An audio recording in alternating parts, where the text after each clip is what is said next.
Just to get us started, Steph, obviously the Fleet had a hot start to the season, 5-0, fell to Minnesota with first loss, but had to turn things around here quickly. What are your thoughts on the game overall? Yeah, I think a really big bounce back game for us coming into our third game of our road trip, traveling all the way from Boston to New York to Minnesota to getting to Seattle. And I think we spoke as a group about it taking all of us, and I really think that showed tonight. With big shouts to our goaltender here. Thanks. Open the floor to questions. Hi, Coach Charles Hammaker with Circling Seattle Sports. Do you think that this is the best 60-minute effort your group's put out there so far this year? Just what did you think from the way they played from start to finish? I do think it was a really strong performance, and it was from top to bottom in the lineup. It was really fun to watch and be a part of, and when we noticed Seattle starting to adjust a little bit, we just kept speaking to our details. The players kept sticking to the details and the habits that we've spoke about from day one of training camp, and it led to a 3-1 victory tonight. And what did you see from the group's special teams? I'm not sure which side you're a part of, but obviously Riley gets the jailbreak goal. Abby makes a ton of the big saves on the penalty kill. Just can you speak to the special teams units for you guys today? Yeah, I work with the PK, but it was a pretty big special teams night all around, having a jailbreak goal. Riley's hot, couple in a row now, and then our power play kind of sealing it for us at the end there with a big goal from our captain. So I think there are moments in games where your special teams needs to stand up and stand out, and they did that tonight for us. Take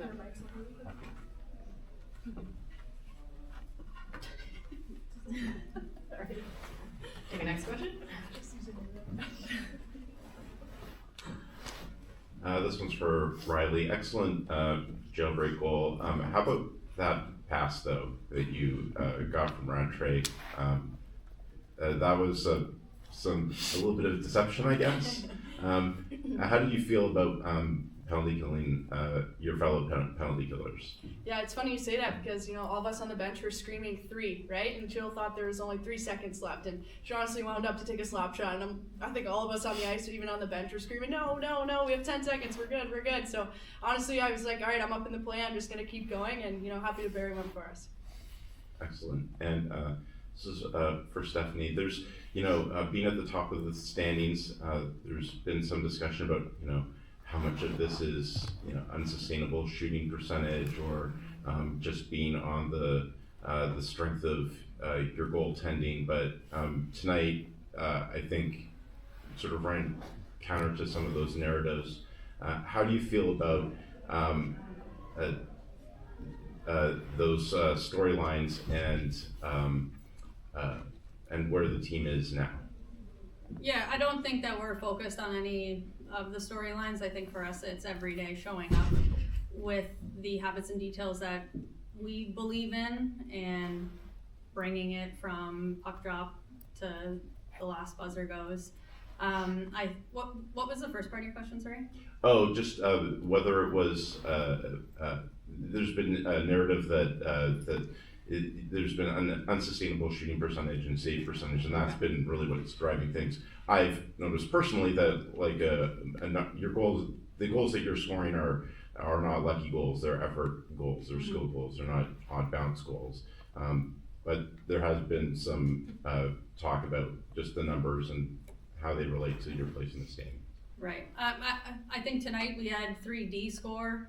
Abby stepped in and had a heck of a game, and I think from a 5-on-6 perspective, we really wish we could have done a better job for her there to get that back door. But because she played a heck of a hockey game, and I think from the top line down to the 7th D, it took every single one of us, and we brought it.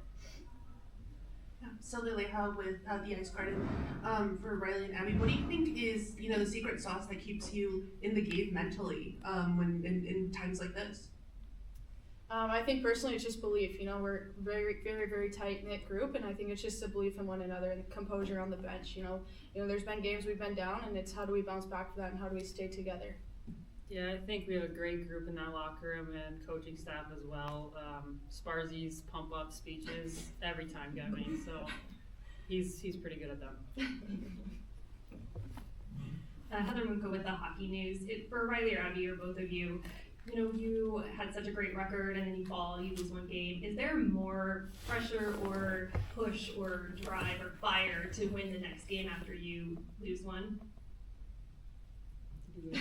Yeah, definitely, right? No one likes to lose, so I was just really proud of the group in there and the way we bounced back. We all stood together. Almost had a shutout for Abby there, but she stood on her head for us. So it was just finding the back of the net and how do we bounce back from a quick game a couple days ago. So Yeah, I mean, it's hockey. You're gonna win, you're gonna lose, but we have a great group, so you can't be upset. We came back, so. Thank you. Abby, from what I understand, you played 4 periods of hockey last season, and this was your first start this season. And I was wondering, what do you do, and how hard is it mentally to keep yourself focused so that when your name is called, you're ready? Yeah, it's probably the hardest position to be in a team is that bubble player. You don't know if you're going to get in there. But coming from last season, I just trained hard, I practiced hard. I knew I was going to get a chance again, but coming to Boston was the best decision I've ever made. I felt the love from the players, from the staff, and I cannot complain. They gave me an opportunity, and I'm going to take advantage of it now.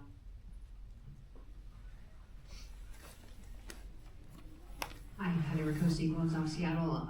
First trip to the West Coast. I know that puts a totally different spin on it from how it's been the last 2 years, the last 2 seasons. How was your first trip to the West, minus the 3 points? The coffee here is phenomenal. The monorail, I think it was. Oh my gosh, that was killer this morning. it's been great. We can't complain. Obviously, it was a quick 3 games in 5 days. So it's how do we, kind of stick together, do the things off the ice as well. So it's been a great trip and very successful as well. Yeah, I'll just add, I think from the moment that we came in the doors at Climate Pledge, it's run so professionally, and all of our staff just keep speaking about how polite and courteous and welcoming everybody is here. So that's been a real treat, and some good restaurants. We went and checked things out in the market last night, so it's good.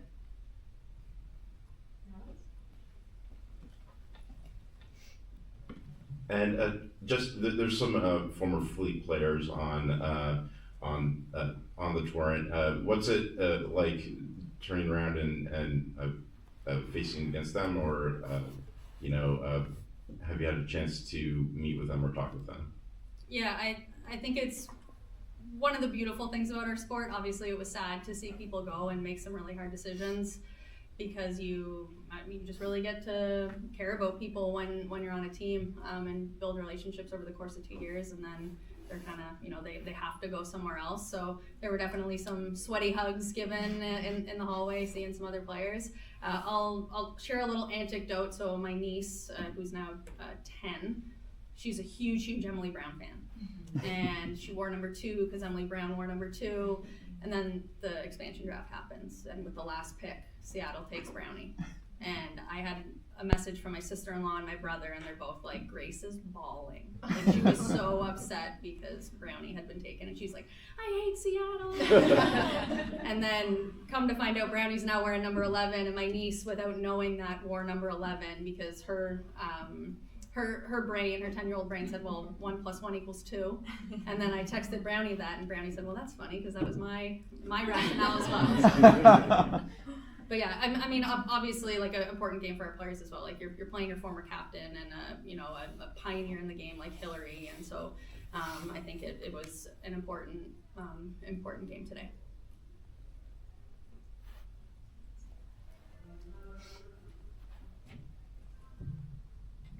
Hi, Laura Harrington, Coming to Our Hockey. Mainly for Abby, but for everyone. How was the fan experience? Like, did it affect you, get in your head? Was it any different than any other game you've experienced? I think we're pretty trained not to listen to the outside noise. So yes, the fans were absolutely loud, roaring, annoying a bit, but I mean, I'm pretty focused on the ice, but they were pretty amazing to see for the women's game that Seattle is definitely a spot for women's hockey. Thank you. If there's no final questions, we'll end there. Thanks. Right.